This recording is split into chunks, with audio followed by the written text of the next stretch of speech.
தியானத்துக்கு எடுத்துக்கொள்கிற வேத வசனம் 1 கொரிந்தியர் 1:18 வசனம்.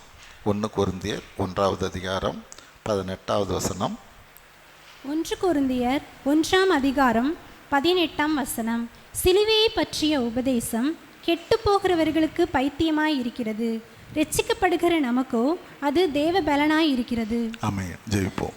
ஸ்தோத்திரம் ஆண்டவரே, இப்பொழுதும் இதோ உமது வார்த்தையை தியானிக்கும்படியான கிருபை எங்களுக்கு தருவீராக. எங்கள் ஆண்டவரும் மீட்பர் இரட்சகருமாய் இயேசு கிறிஸ்துவின் வழியாக எடுக்கிறோம் நல்ல பிதாவே, ஆமென். சிலுவையை பற்றிய உபதேசம் கெட்டு போகிறவர்களுக்கு பைத்தியமாய் இருக்கிறது, ரட்சிக்கப்படுகிற நமக்கோ அது தேவ பலனாய் இருக்கிறது. ஹல்லேலூயா. சிலுவை குறித்து பொதுவாக மக்கள்லாம் நினைக்கிற போது அவங்க என்ன சொல்லுவாங்க? இதோ ஆண்டவருங்கிறாங்க, இயேசுங்கிறாங்க, இவர் தான் இரட்சகருங்கிறாங்க, இவங்க தான் தேவன் சொல்கிறாங்க. ஆனால் இவரை சிலுவையில் அரைஞ்சி கொன்னாங்களே, ஏன் இவர் அந்த சிலுவையிலேருந்து வெளியே வர முடியலையா? இவர் உண்மையிலேயே கடவுளாக இருந்தா ஏன் இந்த சிலுவை மரணம் அவருக்கு வரணும்? இன்னும் அதை விட சொல்லப்போனால், அப்படி சிலுவையில் மரித்தவரை போய் ஒரு கடவுள்னு இந்த மக்கள் எல்லாம் கும்பிட்டுக்கிட்டு இருக்கிறாங்களே, வணங்கிக்கிட்டு இருக்கிறாங்களே என்றபடியாய் உலகத்துக்கு இது ஒரு பைத்தியமாக இருக்கலாம். ஆனால் ரட்சிக்கப்படுகிற நமக்கு இது தேவ பலன் என்பதை இந்த நாளில் எப்படி அது பலனாக நமக்கு இருக்குது அப்படிங்கிறத தான் நம்ம பார்க்க இருக்கிறோம். முதல் காரியம், அப்போஸ்தலர் நடபடி 10:39 படிப்போம். அப்போஸ்தலர் நடபடிகள் 10:39. ஆமென்.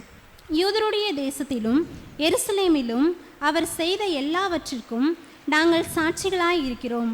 அவரை மரத்திலே தூக்கி கொலை செய்தார்கள். ஹல்லேலூயா. அவரை மரத்திலே தூக்கி கொலை செய்தார்கள். தேவனுடைய திட்டத்தின்படி இந்த காரியம் நடந்தது அப்படிங்கிறது தான் வேதத்தின் வழியாக நம்ம பார்க்க இருக்கிறோம். குறிப்பாக தேவனுடைய பிள்ளைகளுக்கும் அப்படிதான். தேவனுடைய பிள்ளைகளுக்கும் ஒரு காரியம் நம்ம வாழ்க்கையில் எதேச்சையாக நடப்பதில்லை, எதிர்பாராத விதமாக நடப்பதில்லை. தேவனுடைய திட்டம் தான் நம்ம வாழ்க்கையில் நடக்குதுங்கிறத நம்ம புரிஞ்சுக்கிறவங்களாக இருக்கணும். நம்ம பழைய ஏற்பாடிலே ரூத்தில் பார்க்குறோம் 2:3 தற்செயலாய் அவளுக்கு நேரிட்ட வயல் போவாசுடையது. ஆமென். யார்? ரூத்து போய் அந்த தானியத்தை பொறுக்கும் போகும்படியாய் போகிற போது அந்த போவாசுடைய நிலத்தில் போய் பொறுக்கிறார். அங்கே வசனம் சொல்லுது தற்செயலாக அந்த இடத்துக்கு போனால் என்றபடியாய். ஆனால் உண்மை என்ன? அது தேவனுடைய திட்டம். ஆமென். அந்த போவாசு ரூத்தின் சந்ததியில் தான் ஆண்டவராக இயேசு கிறிஸ்து பிறக்கிறவராக இருக்கிறார். ஹல்லேலூயா. அப்போ ஆண்டவராக இயேசு கிறிஸ்து சிலுவையில் தொங்கினார் என்கிற காரியம் எதேச்சையாக நடந்த காரியம் இல்லை, அது தேவனுடைய திட்டமாக இருக்கிறது. ஆமென். ஆதியில் எப்படி இந்த உலகத்துக்கு பாவம் வந்ததோ, அந்த ஏதேன் தோட்டத்தில் அந்த பழம் எப்படி வானத்துக்கும் பூமிக்கும் நடுவில் தொங்குனதோ, அது மாதிரி ஆண்டவராக இயேசு கிறிஸ்து தொங்கப்பட வேண்டும். ஆமென். ஏன்னா காரியம் என்ன? சாதாரணமாகவே நம்ம சொல்லுவோம், முள்ளால் தான் எடுக்கணும்பாங்க. ஹல்லேலூயா. எப்படி? முள்ளை வச்சு தான் எடுக்கணும்பாங்க. அதே மாதிரி தான் தேவன் இந்த இடத்துல ஒரு பாவம் நடந்த ஒரு காரியத்தை அதே விதமாகவே மனித குலத்திலிருந்து அதை மீட்கணும். ஹல்லேலூயா. மனுக்குலத்திலிருந்து அதை எடுக்கணும் என்றபடியா வேதம் சொல்லுகிறது. ஆதியாகமம் 2:16-17 படிப்போம். ஆதியாகமம் 2:16-17. ஆதியாகமம் 2ஆம் அதிகாரம் 16-17 வசனங்கள். தேவனாகிய கர்த்தர் மனுஷனை நோக்கி, நீ தோட்டத்தில் உள்ள சகல விருட்சத்தின் கனியையும் புசிக்கவே புசிக்கலாம், ஆனாலும் நன்மை தீமை அறியத்தக்க விருட்சத்தின் கனியை புசிக்க வேண்டாம், அதை நீ புசிக்கும் நாளிலே சாகவே சாவாய் என்று கட்டளையிட்டார். ஹல்லேலூயா. அந்த மரத்தின் கனி வழியாக மனுக்குலம் எல்லாம் தானே சாகும் என்றபடியான ஒரு காரியம் வந்தது. நீ சாகவே சாவாய், அந்த மரத்தின் கனியை சாப்பிட்டினா நீ சாகவே சாவாய். அந்த எச்சரிப்பு வந்தும் தானே அந்த ஏவாளும் ஆதாமும் தானே அந்த கனியை சாப்பிட்டபடினாலே மனுக்குலத்துக்குள்ளாக ஒரு சாவுங்கிற காரியம், மரணங்கிற காரியம் வந்தது. அப்போ இந்த மரத்தில் தொங்கப்பட்ட அந்த கனியை சாப்பிட்டு வந்த இந்த சாவை அதே வழியாக தான் எடுக்கணும்.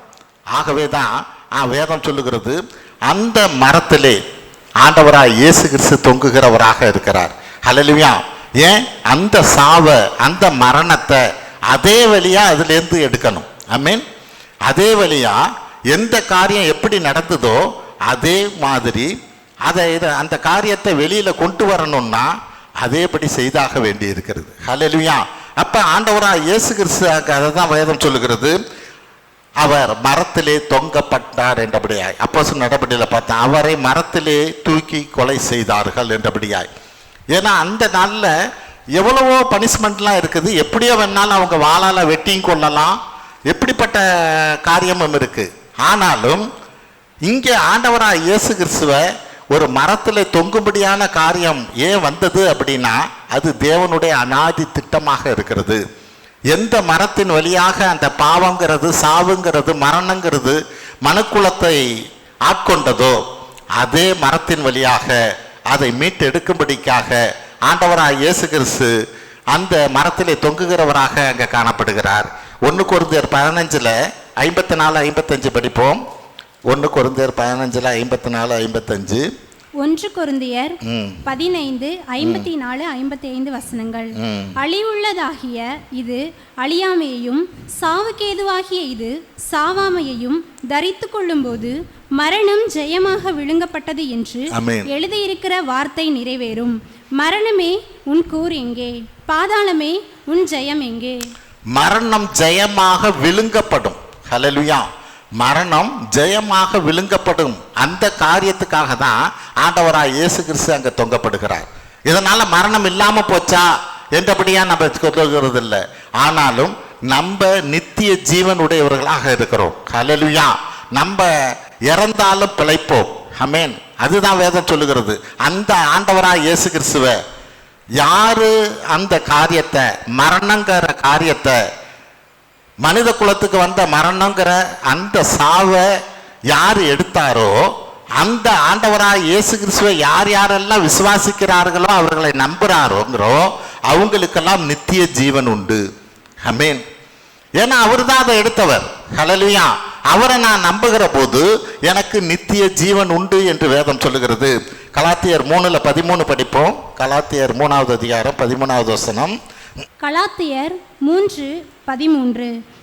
மரத்திலே தூக்கப்பட்ட எவனும் சபிக்கப்பட்டவன் என்று எழுதியிருக்கிறபடி கிறிஸ்து நமக்காக சாபமாகி நியாயப்பிரமாணத்தின் சாபத்திற்கு நம்மை நீங்களாக்கி மீட்டு கொண்டார். ஆமென். கிறிஸ்து நமக்காக சாபமானார். ஹல்லேலூயா. அந்த ஆதாம் ஏவாளுடைய சாபம் சந்ததி சந்ததியாக நம்மளை ஆட்கொள்ளாதபடி ஆண்டவராக இயேசு கிறிஸ்து அந்த சாபத்தை ஏற்றவராக நம்மை நீங்களாக்குகிறார் நியாயப்பிரமாணத்தின் சாபத்துக்கு. ஆமென். ஏன்னா இப்படி தான் நடக்கணுங்கிறது ஒரு நியாயப்பிரமாணம் இருக்குது. அந்த நியாயப்பிரமாணத்தின் சாபத்திலிருந்து நம்மளை விடுதலை ஆக்கும்படிக்காய் ஆண்டவராய் இயேசு கிறிஸ்து எப்படி அந்த மரத்தின் கனி தொங்கினதோ அதே போல சிலுவையிலே அவரும் தொங்கி அந்த சாபத்தை, சாபம் என்கிற மரணத்தை, ஆமென், மனுக்குலத்திலிருந்து எடுத்து போடுகிறவராக இருக்கிறார். ஹல்லேலூயா. அவன் இந்த நாள்ல அவன் வேதம் சொல்லுகிறபடியாய் அது ரட்சிக்கப்படுகிற நமக்கு ஒரு தேவ பலனாய் இருக்கும்படிக்காய் தேவன் அந்த காரியத்தை ஆண்டவராய் இயேசு கிறிஸ்துவை கொண்டு செய்கிறவராக இருக்கிறார். அடுத்த ஒரு காரியம், இயேசுவை நடுவில் அறைந்தார்கள். யோவான் 19:18 பார்ப்போம். யோவான் 19:18.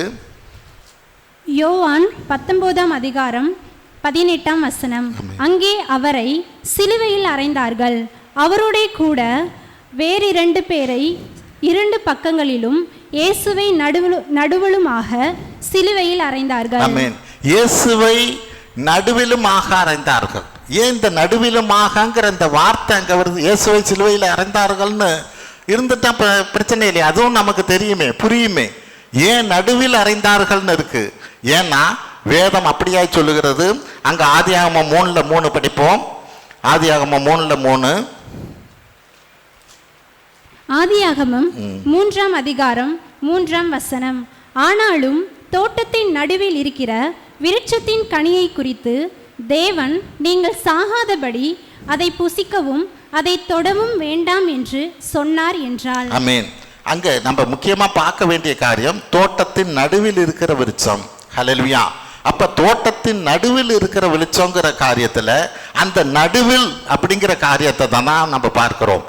ஆகவே அந்த காரியத்தை எடுக்கணும்னா ஆண்டவராய் இயேசு கிறிஸ்து நடுவிலே சிலுவையிலே அறையப்பட வேண்டும்.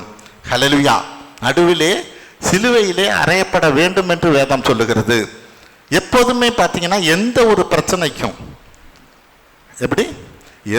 பிரச்சனைக்கும் ஒரு காரியம் ஏதாவது ஒன்று நடுவில் இருக்கும்.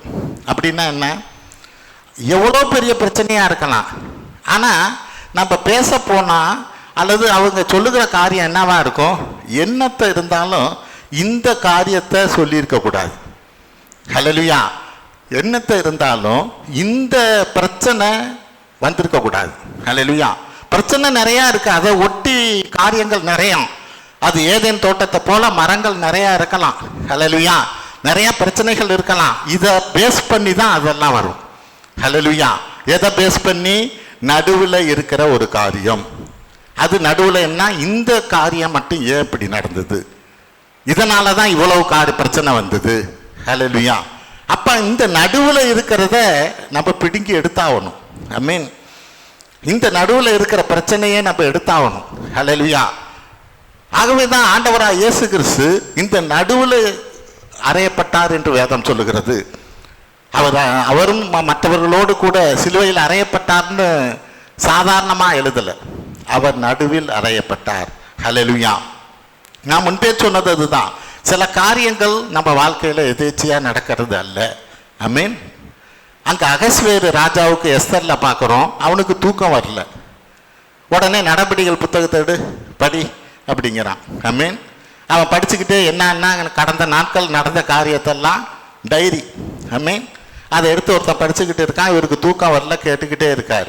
அப்போ மொர்தெகாயை குறித்து ஒரு வார்த்தை வருது, இவன் ராஜாவுக்கு எதிராக செய்த சதியிலிருந்து அவரை காப்பாற்றினாருங்கிறது அந்த நடபடியில் எழுதப்பட்டிருக்கு. ஹல்லேலூயா. உடனே ராஜா சொல்றார், இந்த மொர்தெகாய்க்கு நம்ம ஏதாவது செஞ்சோமா, என்ன காப்பாற்றிருக்கிறானே, சதியிலிருந்து காப்பாற்றிருக்கிறானே, அவனை கூப்பிடு, அவனுக்கு என்ன வேணும். ஹல்லேலூயா. அன்னைக்கு அந்த காரியம் பார்த்தீங்கன்னா யூத குலம் முழுவதுக்குமே ஒரு விடுதலை. ஹல்லேலூயா. அவன் தூக்கம் வரலன்னு எதேச்சியா படித்ததல்ல. ஹல்லேலூயா.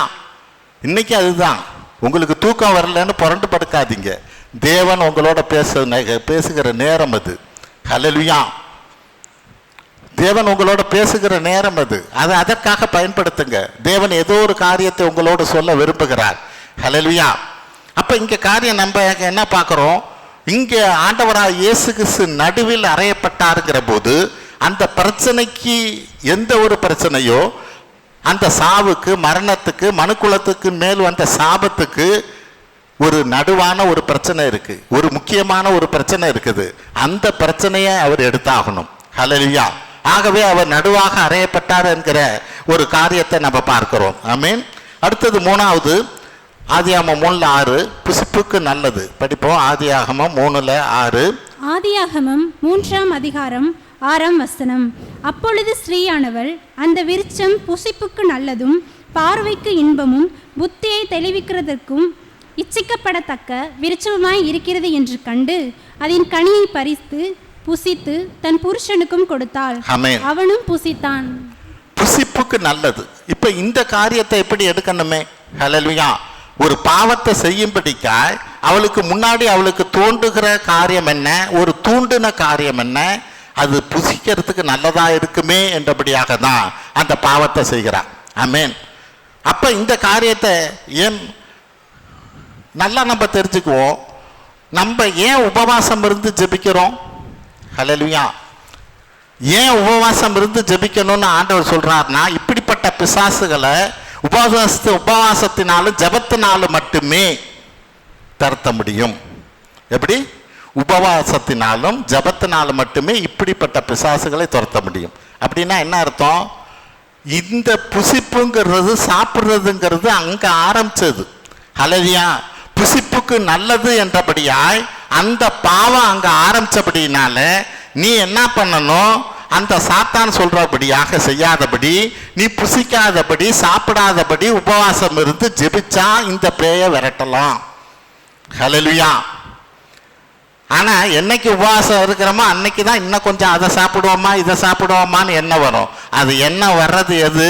சாத்தான் கொடுக்குற காரியம். ஹல்லேலூயா. ஆனால் மோசேயும் ஆண்டவராக இயேசு கிறிஸ்தெல்லாம் எப்படி உபவாசம் இருந்தாங்க தெரியுமா? குடிக்காமலும் புசியாமலும். ஹல்லேலூயா. ஆமென். இது தேவன் கொடுக்குற கிருபை. ஹல்லேலூயா. அது எல்லாரும் இருக்க முடியாது. ஆமென். ஆனால் ஒரு வேளையோ 2 வேளையோ 4 நாளோ நம்ம சாப்பிடாம இருக்க முடியும். ஆமென்.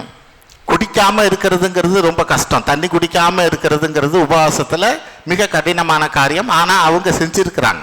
ஆமென். அதனால தான் தேவ வல்லமை அவர்களுக்குள்ளாக சாத்தானுக்கு எதிரான வல்லமை அவர்களுக்கு நிறைவாய் காணப்பட்டது. ஆமென். அப்போ இங்கே காரியம் என்ன? இந்த புசிப்புக்கு நல்லதுங்கிற ஒரு காரியத்தில் நம்மளை பாவத்துக்குள்ளாக தள்ளப்பட்டு இருக்கிறோம். ஆமென். சங்கீதம் 69:21 படிப்போம். 69:21. சங்கீதம் 69:21. என் ஆகாரத்தில் கசப்பு கலந்து கொடுத்தார்கள், என் தாகத்துக்கு காடியை குடிக்க கொடுத்தார்கள். ஆமென். ஆண்டவராக இயேசு கிறிஸ்துவுக்கு ஆகாரத்தில் கசப்பை கலந்து கொடுத்தார்கள், என் தாகத்துக்கு காடியை கொடுத்தார்கள் என்றபடியாக வேதம் சொல்லுகிறது. இது இயேசு கிறிஸ்து வருவதற்கு முன்பாகவே சங்கீதத்தில் தீர்க்க தரிசனமாக எழுதப்பட்ட ஒரு காரியமாக இருக்குது.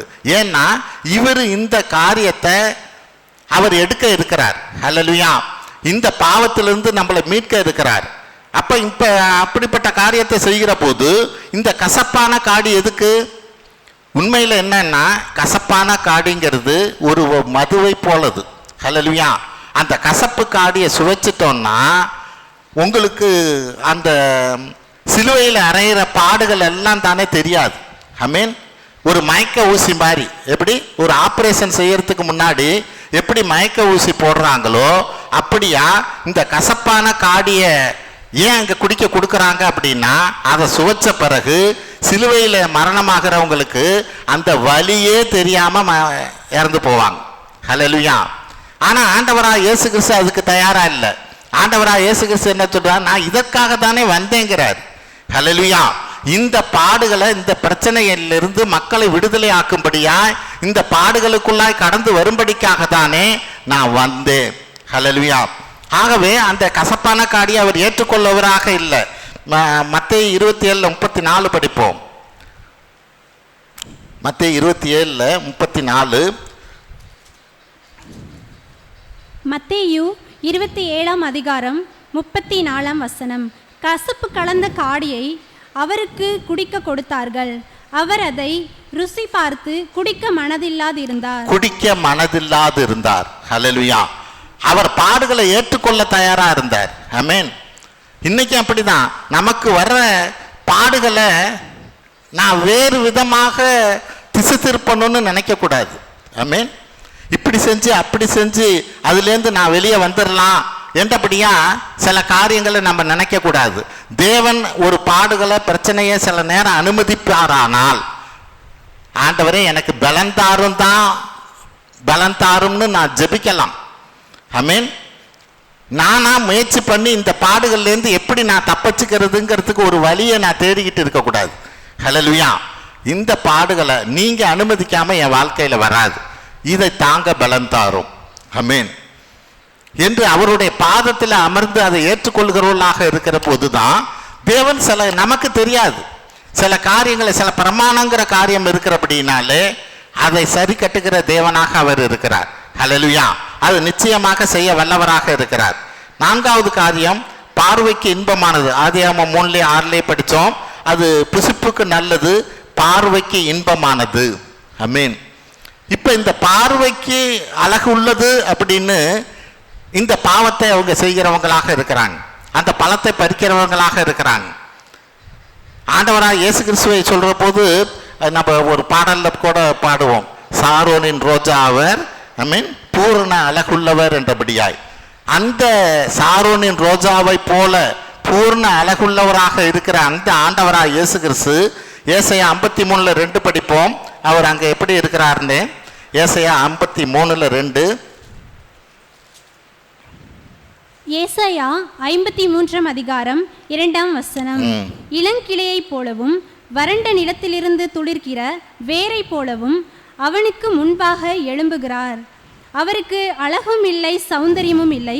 அவரை பார்க்கும்போது நாம் அவரை விரும்பத்தக்க ரூபம் அவருக்கு இல்லாதிருந்தது. அவரை விரும்பத்தக்க ரூபம் இல்லாதிருந்தது. அங்க நம்ம என்ன பார்த்தோம்? பார்வைக்கு இன்பமானதுன்னு பார்த்தோம். ஹல்லேலூயா. அந்த பழத்தை பார்ப்பதற்கு அவளுக்கு பார்க்கறதுக்கே இன்பமா இருக்குதான். ஆனா இந்த காரியத்தை எடுக்கணும்னா ஆண்டவராக இயேசு கிறிஸ்து அவரை விரும்பத்தக்க ரூபம் அவர்கிட்ட இல்லை. அவர் முழுவதுமாக அடிக்கப்பட்டு நொறுக்கப்பட்டார். தலையிலே முள்முடி சூடப்பட்டார். ரத்தம் வடிகிற முகமாக இருந்தார். ஆமென். அவருக்கு அழகும் இல்லை, சௌந்தரியம் இல்லை என்றபடியாய் ஒரு நிலைக்கு அவர் தள்ளப்படுகிறார். ஏன்னா இந்த பாவம் பார்வைக்கு இன்பமானதுங்கிற காரியத்தை முள்ளால எடுக்கணுங்கிற காரியத்தை அவர் எடுத்தாகணும். ஆமென். அப்படியாய் அவரது முகமெல்லாம் சிதைக்கப்பட வேண்டி இருக்கு. அதுக்கு அடுத்த வசனமும் பார்ப்போம். 53:3 ஏசாயாவில். ஏசாயா 53:3 அவர் அசட்டை பண்ணப்பட்டவரும் மனுஷரால் புறக்கணிக்கப்படப்பட்டவரும் துக்கம் நிறைந்தவரும் பாடு அனுபவித்தவருமாய் இருந்தார். அவரை விட்டு நம்முடைய முகங்களை மறைத்து கொண்டோம். அவர் அசட்டை பண்ணப்பட்டிருந்தார், அவரை எண்ணாமற் போனோம். ஆமென். அவரை விட்டு நம்முடைய முகங்களை மறைத்து கொண்டோம். எதை பார்க்கணும்னு ஆசைப்பட்டமோ இன்னைக்கு அவரை பார்க்கிற போது, அவர் முகம் இப்படி கோரமா இருக்கிற காரியத்தை பார்க்கிற போது எப்படி இதை பார்க்கறதுன்னு நம்ம முகத்தை திருப்பி கொண்டோம் என்று வேதம் சொல்லுகிறது. ஹல்லேலூயா. அப்படிப்பட்ட ஒருவராக அவர் மாற்றப்படுகிறார். அப்படிப்பட்ட ஒருவராக அந்த பார்வையினால வந்த பாவத்தை எடுத்து போடுகிறவராக இருக்கிறார். ஹல்லேலூயா. இன்னைக்கு இந்த பார்க்கறதுனால எவ்வளவு பாவம் வருது. இன்னைக்கு செல்போன் ஒன்று போதுமே. ஆமென். இந்த பாவத்தெல்லாம் யார் எடுக்கிறது? ஹல்லேலூயா. நம்ம கண்கள் செய்த பாவத்தை யார் எடுக்கிறது? ஹல்லேலூயா. இதையெல்லாம் எடுக்கும்படிக்காக தான் அவர் ஆண்டவராய் இயேசு கிறிஸ்து அவர் யாரும் வசனம் என்ன சொல்லுகிறது? அவர் விரும்பத்தக்க ரூபம் அவருக்கு இல்லாதிருந்தது என்றபடியாய் அவரை பார்க்காதபடி அவர் மற்றவர் முகத்தை திருப்பி கொண்டார்கள் என்றபடியாய் அவர் அந்த பாடுகளுக்குள்ளாய் கடந்து செல்லும்படியான காரியம் நடக்கிறது. ஆமென். 5வது காரியம் கிழக்கு திசை. ஆதியாகமம் 2:8 படிப்போம். ஆதியாகமம் 2:8. ஆமென். தேவனாகிய கர்த்தர் கிழக்கே ஏதேன் என்னும் ஒரு தோட்டத்தை உண்டாக்கி தாம் உருவாக்கின மனுஷனை அதிலே வைத்தார். ஆமென். கிழக்கு திசையிலே தான் அந்த பாவம் உண்டாகிறது. ஹல்லேலூயா. தேவனாகிய கர்த்தர் கிழக்கே ஏதேன் என்னும் ஒரு தோட்டத்தை உண்டாக்கி தாம் உருவாக்கின மனுஷனை அதில் வைத்தார். ஹல்லேலூயா.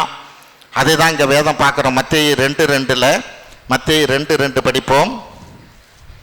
மத்தேயு 2:2 யூதருக்கு ராஜாவாக பிறந்திருக்கிறவர் எங்கே? கிழக்கிலே அவருடைய நட்சத்திரத்தை கண்டு அவரை பணிந்து கொள்ள வந்தோம் என்றார்கள். சாஸ்திரி எல்லாம். ஆமென். எங்க கிழக்கிலே தேவன் அந்த ஏதேன் தோட்டத்தை உண்டாக்கின அந்த இடத்துல பாவம் உருவானது போல இங்கே மீண்டுமாய் ஆண்டவராய் இயேசு கிறிஸ்து கிழக்கிலே தானே உதிக்கிற ஒரு நட்சத்திரமாக ஆண்டவராய் இயேசு கிறிஸ்து பிறந்து அந்த கிழக்கிலே ஏற்பட்ட அந்த பாவத்தை மீட்டெடுக்கும்படிக்காக பிறக்கிறார். ஹல்லேலூயா. இது சாத்தானுக்கு நல்லா தெரியும். இந்த காரியம் நடக்கக்கூடாதுங்கிறதுக்கு அது எவ்வளவு காரியங்களை செஞ்சதுங்க. அந்த ஏரோது ராஜாவை வைத்து அநேக குழந்தைகள் கொல்லப்பட்டார்கள். ஆமென். அநேக குழந்தைகள் ஆண்டவராய் இயேசு கிறிஸ்துவை கொல்லும்படிக்காய் இவங்க எடுத்த முயற்சியில் என்னாச்சு? பச்சிலம் குழந்தைகள், அநேக குழந்தைகள் அந்த நாளிலே கொல்லப்பட்டது. ஏன்னா சாத்தானுக்கு தெரியும். ஆமென். இந்த பாவத்தை இங்கே பிறக்க போகிற ஒரு குழந்தை எடுக்க போகுது, அதை எப்படியாவது அதை தடை செய்யணும். ஆமென். இந்த காரியம் நடக்காதபடி செய்யணும்னு அவ்வளவு சீற்றமாக, சாத்தானுடைய சீற்றம் எவ்வளவு இருக்குதுங்கிறத நம்ம அதில் தான் பார்க்கலாம். அவ்வளவு சிறு குழந்தைகள் எல்லாம் கொல்லப்படுகிறார்கள். ஹல்லேலூயா. ஏன்? அந்த கிழக்கிலே தோன்றிய அந்த பாவத்தை எடுக்கும்படிக்காய் ஆண்டவராய் இயேசு கிறிஸ்து கிழக்கிலே உதிக்கிற சூரிய நட்சத்திரமாக இருக்கிறார். அவரை எப்படியாவது அந்த காரியத்தை தடை செய்யணும். ஆமென். ஆகவே எங்க பாவம் உண்டானதோ, எப்படி உண்டானதோ அதே இடத்துல ஆண்டவராய் இயேசு கிறிஸ்து அதை எடுக்கிறவராக இருக்கிறார். இது தீர்க்க தரிசன வசனமாக ஏசாயா 41:2 முதல் வரியை மட்டும் படிப்போம். ஏசாயா 41:2 முதல் அந்த வசனத்தில் முதல் வரியை மட்டும் படிங்க. ஏசாயா 41:2 கிழக்கிலிருந்து நீதிமானை எழுப்பி. போதும், கிழக்குல நீதிமானை எழுப்புவார்னு அப்பே ஏசாயா தீர்க்கதரிசி எழுதி இருக்கிறார். ஹல்லேலூயா. இந்த கிழக்குங்கிறது சாதாரணமாக நம்ம நினைக்கக்கூடாது. ஐ மீன், கிழக்குல ஏதேன் தோட்டம் இருந்ததுங்கிறது ஒரு சாதாரண காரியம் அல்ல. ஆண்டவராக இயேசு கிறிஸ்துவ கிழக்கிலே பிறக்கும்படியாக செய்கிறார். ஏசாயா தீர்க்க தரிசனத்திலே முன்பே சொல்லப்படுகிற ஒரு நீதிமான கிழக்கிலே எழும்ப பண்ணுவார் என்றபடியாய் எல்லாமே தேவனுடைய திட்டத்தின்படி நடக்கிறதாக இருக்கிறது. ஆமென். இது எல்லாமே தானே நம்ம பார்த்த வசனத்தின்படியா அது என்ன, ரட்சிக்கப்படுகிற நமக்கு தேவ பலனாய் இருக்கும்படிக்காய் தேவன் ஏற்படுத்திய ஒரு திட்டமாக இருக்கிறது. ஆமென். 6வது காரியம், கண்கள் திறக்கப்பட்டது. ஆதியாகமம் 3:7 படிங்க. ஆதியாகமம் 3ஆம் அதிகாரம் 7ஆம் வசனம். அப்பொழுது அவர்கள் இருவருடைய கண்களும் திறக்கப்பட்டது. அவர்கள் தாங்கள் நிர்வாணிகள் என்று அறிந்து அத்தி இலைகளை தைத்து தங்களுக்கு அரைக்கச்சைகளை உண்டு பண்ணினார்கள். ஹல்லேலூயா. இங்கு கண்களை திறக்கப்பட்டது தேவனை பார்க்கும்படிக்காக அல்ல. முன்னே கண்ணு திறந்து தான் இருந்தது. ஆமே, எல்லாத்தையும் பார்த்துக்கிட்டு தான் இருந்தாங்க. ஆனா இப்ப கண்ணு திறக்கப்பட்டது என்ன, பாவத்தை பார்க்கும்படிக்காய், தாங்கள் நிர்வாகிகள் என்றபடியான காரியத்தை பார்க்கும்படிக்காய். ஹல்லேலூயா. 1 யோவான் 2:16 படிப்போம். 1 யோவான் 2:16. 1 யோவான் 2:16. ஏனெனில் மாம்சத்தின் இச்சையும் கண்களின் இச்சையும் ஜீவனத்தின் பெருமையுமாகிய உலகத்தில் உள்ளவைகள் எல்லாம் பிதாவினால் உண்டானவைகள் அல்ல, அவைகள் உலகத்தினால் உண்டானவைகள். இது பிதாவினால் உண்டானவைகள் அல்ல. எது, அன்னைக்கு அவங்க கண்கள் திறக்கப்பட்டது பிதாவினால் உண்டானவைகள் அல்ல. ஹல்லேலூயா. அவர் பாவத்தை பார்க்கும்படிக்காய், இச்சையை பார்க்கும்படிக்காய் நடந்த ஒரு காரியமாக இருக்கிறது. ஆமென். அவன் இன்னைக்கு அதே காரியத்தை நம்ம கண்கள் திறக்கும்படிக்காய் ஆண்டவராக இயேசு கிறிஸ்து தன் இந்த கர்த்தர்பந்தின் வழியாகவும் தேவன் இந்த நாளில் நம்ம கண்களை திறந்து இருக்கிறார். ஆமென். லூக்கா 24:30-31 படிப்போம். லூக்கா 24:30-31. லூக்கா 24ஆம் அதிகாரம் 30-31 வசனங்கள். அவர்களோட அவர் பந்தி இருக்கையில் அவர் அப்பத்தை எடுத்து ஆசீர்வதித்து அதை பிட்டு அவர்களுக்கு கொடுத்தார். அப்பொழுது அவர்களுடைய கண்கள் திறக்கப்பட்டு அவரை அறிந்தார்கள். உடனே அவர் அவர்களுக்கு மறைந்து போனார். ஹல்லேலூயா. இப்ப இந்த அப்பத்தை புசிக்கிற போது அவர்கள் கண்கள் திறக்கப்படுகிறது. இந்த கண்கள் திறக்கப்பட போது அவர்கள் நிர்வாணத்தை பார்க்கல, ஆண்டவராக இயேசு கிறிஸ்துவை பார்க்கிறாங்க. ஹல்லேலூயா. அப்ப ஆண்டவராக இயேசு கிறிஸ்து தன்னை முழுவதுமாக ஒப்பு கொடுத்து அப்பம ரசமாக இந்த நாளிலே நம்மளுடைய கண்கள் திறக்கும்படிக்காய், அவரை நோக்கி பார்க்கும்படிக்காய், ஹல்லேலூயா, தன்னையே முழுமையாக ஒப்பு கொடுக்கிறவராக இருக்கிறார். ஹல்லேலூயா. கடைசியா ஒரு காரியம், சிறியின் மீறுதல். 1 தீமோத்தேயு 2:14. 1 தீமோத்தேயு 2:14 படிப்போம். 1 தீமோத்தேயு 2:14. மேலும் ஆதாம் வஞ்சிக்கப்படவில்லை, ஸ்திரீயானவளே வஞ்சிக்கப்பட்டு மீறுதலுக்கு உட்பட்டாள். மீறுதலுக்கு உட்பட்டாள். இந்த ஸ்திரீயோட மீறுதலை எடுத்தாகணும். ஹல்லேலூயா. அப்ப இந்த மீறுதலை எப்படி எடுக்கிறது? ஹல்லேலூயா. அங்கதான் மரியாள் அந்த காரியத்தை செய்கிறவங்களாக இருக்கிறாங்க. ஆண்டவராக இயேசு கிறிஸ்து அவர் வழியாக பிறக்கிறவங்களாக இருக்கிறாங்க. லூக்கா 1:38 என்ன சொல்லுது பாருங்க. லூக்கா 1:38. லூக்கா 1:35-38. அதற்கு மரியாள், இதோ நான் ஆண்டவருக்கு அடிமை, உம்முடைய வார்த்தையின்படி எனக்கு ஆகக்கடவது என்றாள். ஹல்லேலூயா. எங்க அந்த ஏவாளுடைய மீறுதல்னால பாவம் வந்ததோ அதை எடுக்கணும்னா இங்க ஆண்டவராக இயேசு கிறிஸ்து பிறக்கும்படிக்காய் ஒரு சிறியானவள் என்ன பண்ணணும்? மரியாள், இதோ நான் ஆண்டவருக்கு அடிமைன்னு ஒப்பு கொடுக்கணும். ஆமென். இதோ நான் ஆண்டவருக்கு அடிமைன்னு ஒப்பு கொடுப்பது வழியாக தான் நம்ம பார்த்த இந்த காரியங்கள் எல்லாம் தானே, இந்த பாவங்கள் எல்லாம் தானே முற்றிலுமாய் எடுக்கப்படுகிற ஒரு காரியம் நடக்குது. ஆமென். இந்த நாளில் சிலுவை பற்றதான உபதேசம் உலகத்துக்கு வேணா பைத்தியமா இருக்கலாம், ஆமா நமக்கோ அது தேவ பலனாய் இருக்கிறது. ஹல்லேலூயா. ஒவ்வொரு காரியத்தையும் ஸ்டெப் பை ஸ்டெப்பா ஆண்டவர் தேவன் தாமே அந்த காரியத்தில் எந்தெந்த இடத்துல எந்தெந்த காரியங்களான மனுக்குலம் பாதிக்கப்பட்டதோ அந்த காரியத்தெல்லாம் தானே ஒவ்வொன்றாக எடுத்து போடுகிறவராக இருக்கிறார். நாம் அதை ஒரு ஆசீர்வாதமாக பெற்றுக்கொள்ளும்படிக்காய். ஆமென். அந்த ஏவாளின் மீறுதல், மரியாளின் இதோ நான் ஆண்டவருக்கு அடிமை என்று தன்னை ஒப்பு கொடுப்பதன் வழியாக அந்த மீறுதல் எல்லாம் தானே நீக்கப்பட்டு போனதாக காரியத்தை நம்ம பார்க்கிறோம்.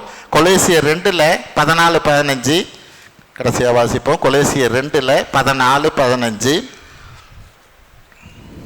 கொலோசியர் 2:14-15 நமக்கு எதிரடையாகவும் கட்டளைகளால் நமக்கு விரோதமாகவும் இருந்த கையெழுத்தை குலைத்து அதை நடுவில் இராதபடிக்கு எடுத்து சிலுவையின் மேல் ஆணியடித்து துரைத்தனங்களையும் அதிகாரங்களையும் உரித்து அவைகளின் மேல் சிலுவையிலே வெற்றி சிறந்தார். ஆமென்.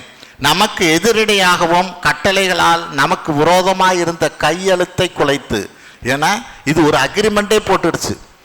இந்த ஆதாமும் ஏவாளும் எனக்கு கீழ்பட்டு இருக்கிறபடினால இன்னைக்கு அவங்க வழியா வர்ற சந்ததி மனுக்குலம் எல்லாம் தானே எனக்கு அடிமை. ஹல்லேலூயா. அப்ப இந்த காரியம் முற்றிலுமாய் நீக்கப்பட வேண்டும்.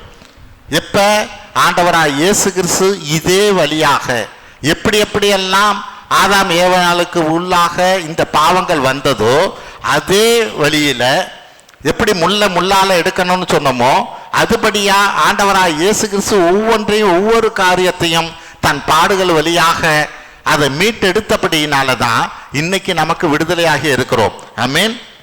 நமக்கு விடுதலையாகி இருக்கோம். எல்லா துணைத்தனங்கள் அதிகாரங்களை உரித்து கொண்டு வெளியரங்கமான கோலமாகி அவைகளின் மேல் சிலுவையிலே வெற்றி சிறந்தார். ஹல்லேலூயா. அந்த வெற்றி இது இன்னைக்கு நமக்கு தேவ பலனாய் இருக்கிறது. ஆமென். இந்த தேவ பலனை நாம் பெற்றுக்கொள்கிறவர்களா இருக்கணும். இதை விசுவாசிக்கிற போது, இதை நம்புகிற போது உலகம் மாதிரி நம்ம இருந்தக்கூடாது. ஆமா, உலகத்துக்கு அது பைத்தியமா இருக்குது. ஹல்லேலூயா. ஆனா நம்ம ஒவ்வொரு நாளும் ஆண்டவர்கிட்ட, ஆண்டவரே இந்தந்த காரியத்தை இந்தந்த பாவத்திலிருந்து எங்களை எல்லாம் மீட்டு கொண்டீரே என்றபடியாய் ஆண்டவருக்கு நன்றி சொல்லி நாம் இன்னைக்கு அந்த காரியத்திலிருந்து வெளியே வர்றவங்களா இருக்கணும். ஆமென். எந்த ஒரு பிரச்சனையாக இருக்கட்டும். ஹல்லேலூயா. இந்த பிரச்சனைக்கு இதுதான் நடுவிலே சிலுவையிலே அறையப்பட்டாருங்கிற காரியத்தை போல இந்த பிரச்சனைக்கு நடுவாக இருக்கிறது, முக்கியமாக இருக்கிற அந்த காரியத்தை ஆண்டவரே நீங்க சிலுவையில நடுவுல அறையப்பட்டீங்க, இந்த காரியத்தும் ஆண்டவரே எது இந்த பிரச்சனையில நடுவாக இருக்குதோ அதை நீங்க எடுத்து போடுங்க. எடுத்து போட வல்லவரா இருக்கிறீங்க. நீங்க எடுத்து போட்டிருக்கீங்க. சத்துரு எந்த விதத்திலும் இந்த நடுவாக இருக்கிற காரியத்தை இந்த காரியத்தை பிடித்து கொள்ளாதபடி தேவன் தாமே எங்களுக்கு விடுதலை தாரும் என்றபடியாய் நம்ம ஜெபிக்கிறவங்களா இருக்கணும். ஆமென். ஒவ்வொரு காரியத்திலும் ஹல்லேலூயா. தேவன் எந்த காரியத்தில் எதை வைத்து சாத்தான் கொண்டு வருகிறதோ இதில் எல்லாம் தானே ஆண்டவராய் இயேசு கிறிஸ்து அதையெல்லாம் மீட்டெடுத்திருக்கிறார் என்றபடியாய் நாம் சொல்லி சொல்லி அதிலிருந்து வெளியே வருகிறவர்களாக இருக்கணும். சத்துருவை துரத்துகிறவர்களாக இருக்கணும். தேவ ஆசீர்வாதத்தை, அதுதான் வேதம் சொல்லுகிறது, அது தேவ பலனாய் இருக்கிறது. ஹல்லேலூயா. அதுதான் தேவ பலனாய் நமக்கு இருக்கிறபடினாலே அப்படி ஜெபித்து நம்ம அதை சுதந்திரத்துக் கொள்கிறவர்களாக இருக்கணும். ஜெபிப்போம். தோத்திரம் ஆண்டவரே, உம்மது எல்லையில்லா கிருபைக்காய் நாங்கள் நன்றி செலுத்துகிறோம். அப்பா, சிலுவையை பற்றியதான உபதேசம் கெட்டு போறவருக்கு பைத்தியமாய் இருக்கிறது, ரட்சிக்கப்படுகிற எங்களுக்கோ அது தேவ பலனாய் இருக்கிறது என்பதை நாங்கள் அறிந்து கொண்டோம், புரிந்து கொண்டோம். அப்பா, இப்படிப்பட்டதான பெரிதான ரட்சிப்பை நீர் எங்களுக்கு வாங்கி கொடுத்தமைக்காய் உமக்கு நன்றி செலுத்துகிறோம். ஒவ்வொரு நாளும் ஆண்டவரே எங்களுக்கு வருகிற எல்லா பாடுகள் பிரச்சனைகள் எல்லாவற்றிலிருந்து தானே ஆண்டவரே உம்மது பாடுகள் வழியாக அந்த பலனை, தேவ பலனை பெற்றுக்கொள்ளும்படியான கிருபை எங்களுக்கு தர வேண்டுமாய் ஜெபிக்கிறோம். அப்பா, ஆசீர்வதிப்பீராக. எங்கள் ஆண்டவரும் மீட்பர் இரட்சகருமாய் இயேசு கிறிஸ்துவின் வழியாக எடுக்கிறோம் நல்ல பிதாவே. ஆமென்.